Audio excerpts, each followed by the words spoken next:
Saudara, militer Israel merilis sebuah video yang menunjukkan pasukan beroperasi di dalam area garis kuning jalur Gaza, serta sebuah peluncur berisi roket yang siap ditembakkan.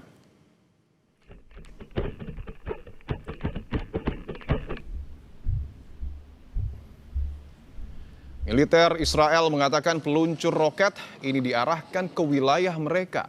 Persenjataan yang ditemukan Israel adalah peluncur roket 8 tabung dengan 4 roket. Pernyataan Israel ini diduga untuk merespons otoritas Palestina di Gaza terkait korban tewas akibat serangan Israel selama gencatan senjata.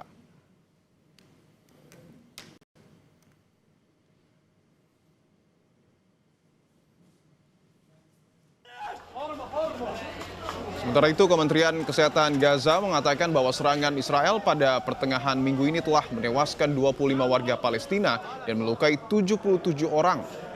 Salah satu hari paling mematikan sejak gencatan senjata 10 Oktober berlalu. Tugas rumah sakit yang menerima jenazah mengatakan bahwa mereka berasal dari kedua sisi garis kuning yang ditetapkan dalam gencatan senjata bulan lalu.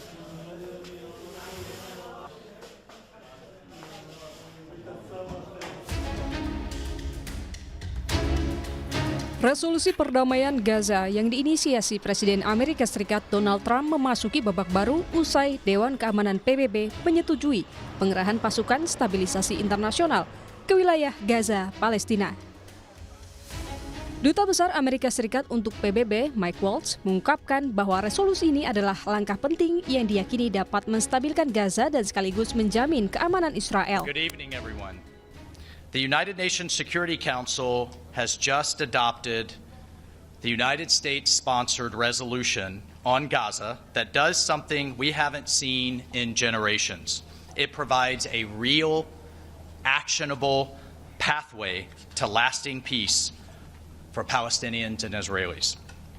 And I would encourage everyone around the world, and I would certainly encourage the media to read the entire resolution.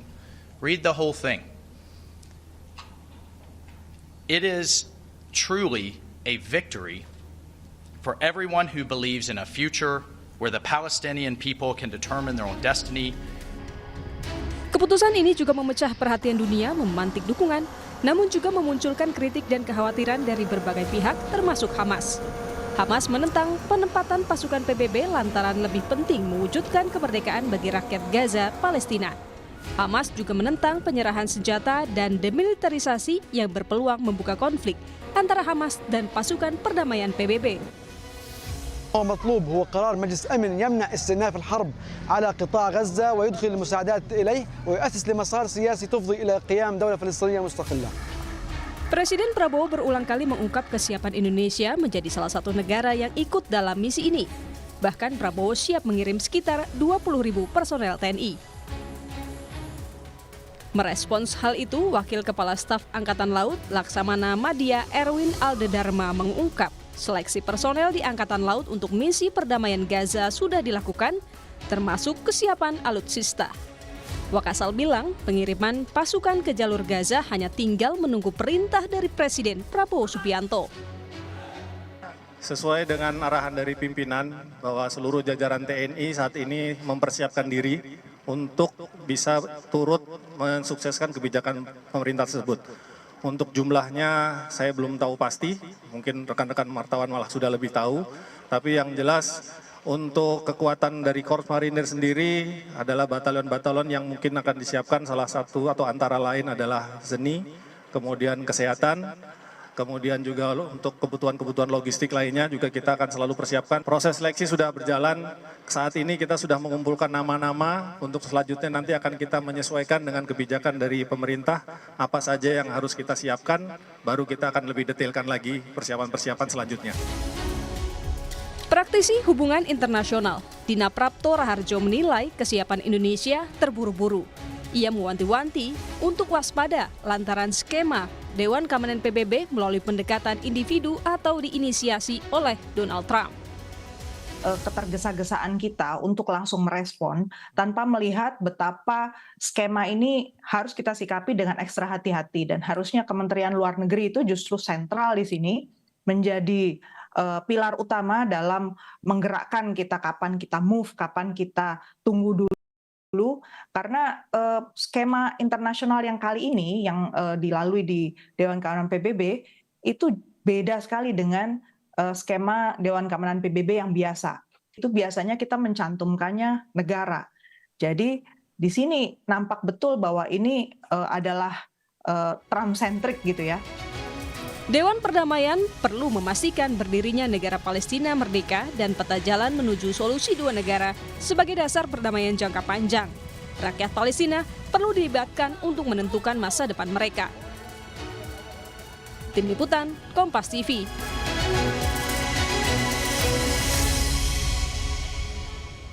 Lalu apa yang harus ditimbang Indonesia sebelum mengirimkan pasukan perdamaian ke Gaza, Palestina? Bagaimana melihat konstelasi konflik di Gaza, termasuk sikap setengah hati Hamas terkait pengiriman pasukan internasional di bawah bendera PBB?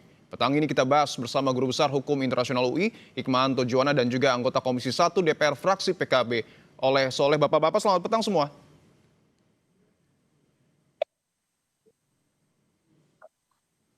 Bapak-bapak mendengar suara saya?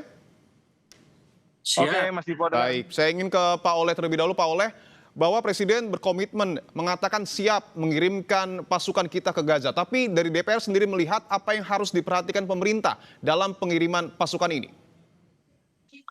Pada dasarnya DPR mendukung terhadap rencana Pak Presiden dalam rangka ikut serta menjaga perdamaian dunia dan terus konsisten sebagaimana yang disampaikan dalam forum PBB.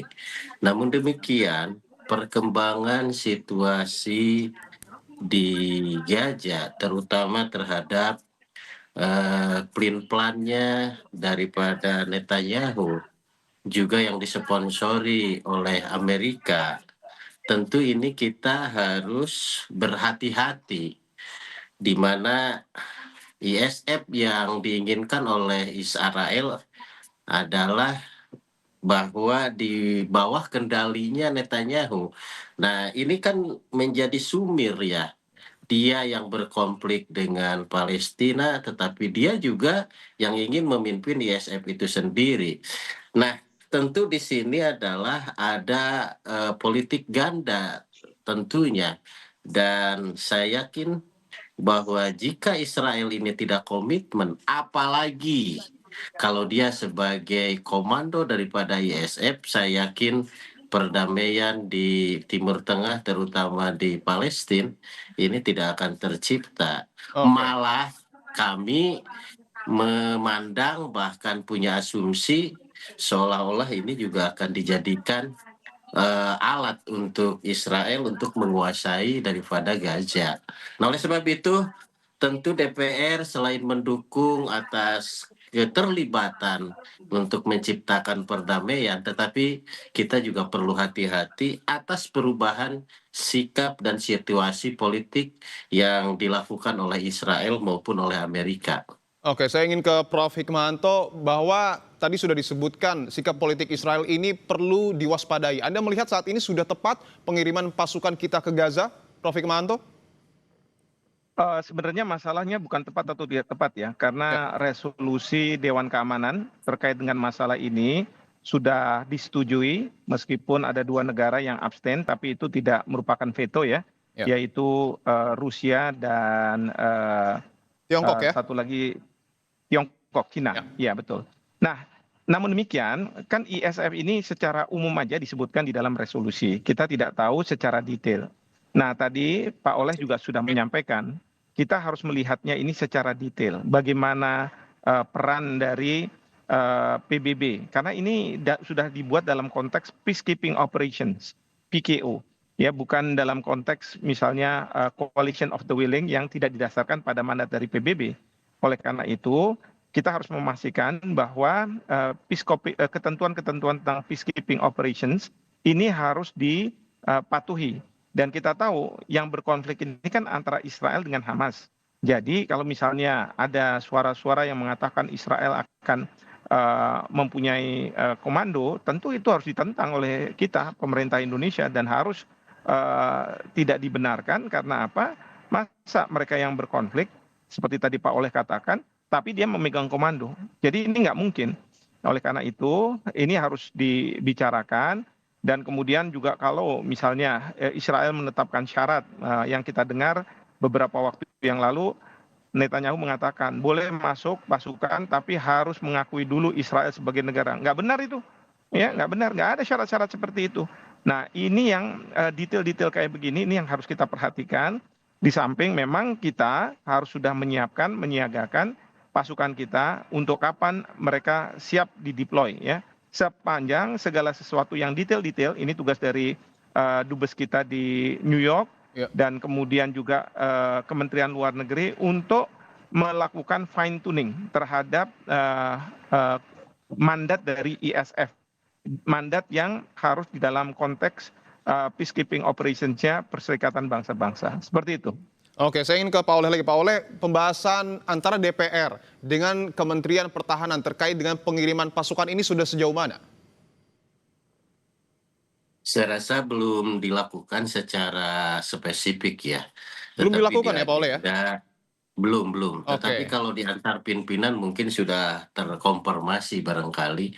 Tetapi secara spesifik dengan Komisi 1 baru akan dilaksanakan kalau tidak hari Senin mungkin hari Selasa depan.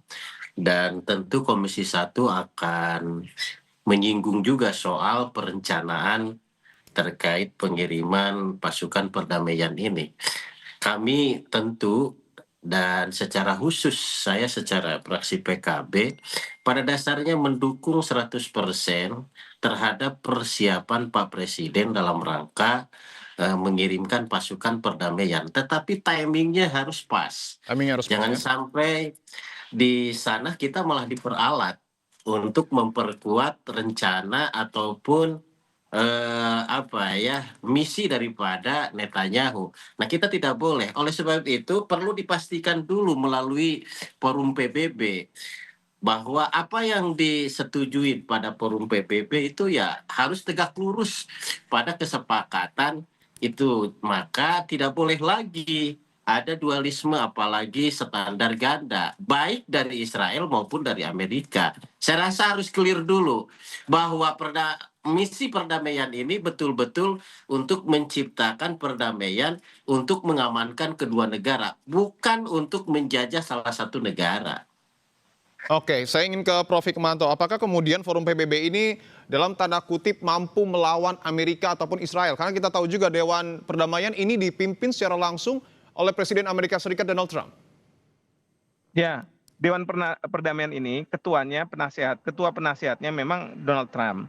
Yang masih belum pasti itu adalah kepala pemerintahan sementaranya itu siapa. Oke. Saya sudah berulang kali bahwa saya mengusulkan warga negara Indonesia, dan saya sudah memunculkan nama Pak JK karena beliau punya pengalaman di pemerintahan, beliau sangat concern terhadap isu Palestina, dan kemudian juga beliau tahu masalah ekonomi karena apa yang dibutuhkan nanti pemerintahan sementara itu adalah menggerakkan perekonomian di Gaza.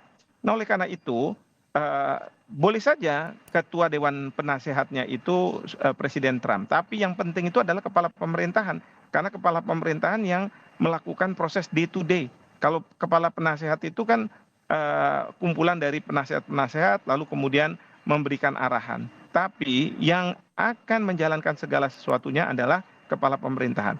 Dan kepala pemerintahan ini yang seharusnya punya komando terhadap pasukan yang menjaga perdamaian, sehingga tidak ada serangan dari Israel ke Gaza lagi, tapi juga harus kita yakinkan bahwa tidak akan lagi ada serangan dari Gaza yang ke Israel. Jadi ini pentingnya kepala pemerintahan itu dipegang oleh warga negara Indonesia, dan saya yakin Bapak Presiden bisa melobi negara-negara yang disebut sebagai grup New York, artinya mereka yang pada waktu setelah pidato itu berkumpul dipimpin oleh Presiden Trump untuk memastikan ya bahwa pemimpin dari kepala pemerintahan sementara adalah warga negara Indonesia, dengan alasan bahwa kita ada di luar kawasan ya. Dan yang kedua adalah kita punya politik luar negeri yang bebas aktif, seperti itu. Oke, baik. Tentu kita tunggu langkah selanjutnya dari pemerintah terkait dengan pengiriman pasukan TNI kita ke Gaza, Palestina. Terima kasih Prof. Hikmanto dan juga Pak Oleh Soleh atas jawabannya telah bergabung di Kompas Petang.